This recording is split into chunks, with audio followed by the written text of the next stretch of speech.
Hello বন্ধুরা, আজ আমি আপনাদের দেখাবো কীভাবে আপনারা আপনার ল্যাপটপে ব্যবহৃত হার্ড ডিস্কটি পেন ড্রাইভ হিসেবে ব্যবহার করবেন। এটি ব্যবহার করার জন্য আপনাকে মার্কেটে অনেক পোর্টেবল হার্ড ডিস্ক কানেক্টর পাওয়া যায় বক্স সহ। এগুলো আপনারা 300 থেকে 400 টাকার মধ্যেই এইগুলি পেয়ে যাবেন।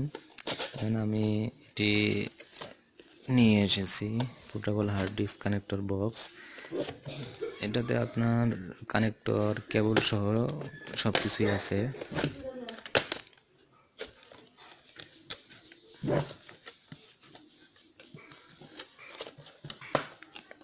দেখুন, এটা হলো portable hard disk connector box.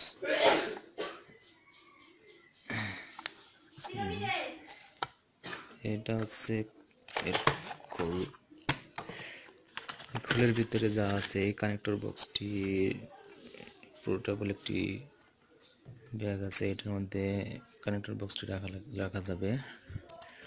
এরপরে আছে ইউএসবি কেবল কানেক্টর বক্স। দেখেন ইউএসবি কেবল, এই কেবলটি দিয়ে আপনার ল্যাপটপে আপনি একটি হার্ড ডিস্ক পেন ড্রাইভ হিসেবে ব্যবহার করতে পারবেন। তাহলে এখন দেখুন, এটা হলো হার্ড ডিস্ক।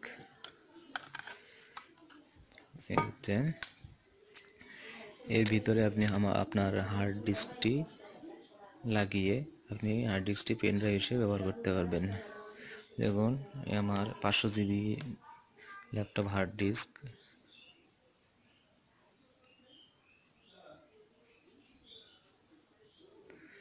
এটি আপনাকে এই পোর্টেবল হার্ড ডিস্ক বক্সে লাগিয়ে দিতে হবে। এটি খুব সাবধানে লাগাবেন। এখানে আমার হার্ড ডিস্কটি লাগানো হয়েছে। এরপরে আমি এখন বক্সটি লাগিয়ে দেব, কভারটি। দেখেন কভারটি লাগানো হয়ে গেছে। আমার পোর্টেবল হার্ড ডিস্ক পেন ড্রাইভটি রেডি।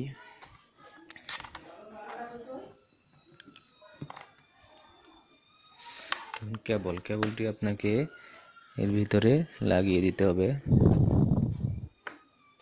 এখন আমি লাগিয়ে দিচ্ছি।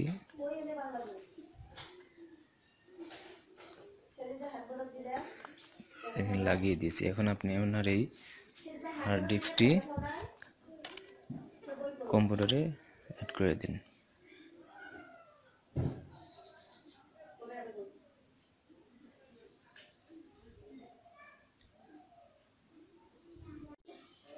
দেখুন, আমার হার্ড ডিস্কটি কানেক্ট পেয়েছে।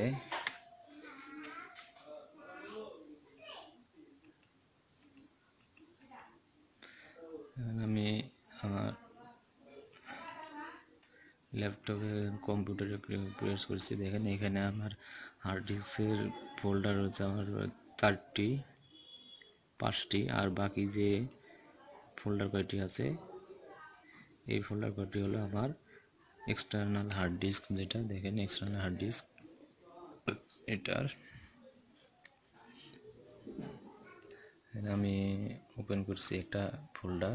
দেখেন এটা আমার এক্সটার্নাল হার্ড ডিস্ক নাম্বার।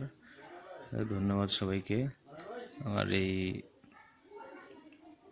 ভিডিওটি দেখার জন্য। আপনারা আপনার পুরো এক্সট্রা যে হার্ড ডিস্ক থাকে ল্যাপটপের, তার আপনি আপনার পেন ড্রাইভ হিসেবে ব্যবহার করতে পারবেন অনলি মাত্র 300 থেকে 400 টাকার একটি পোর্টেবল হার্ড ডিস্ক কানেক্টর দিয়ে। ধন্যবাদ সবাইকে।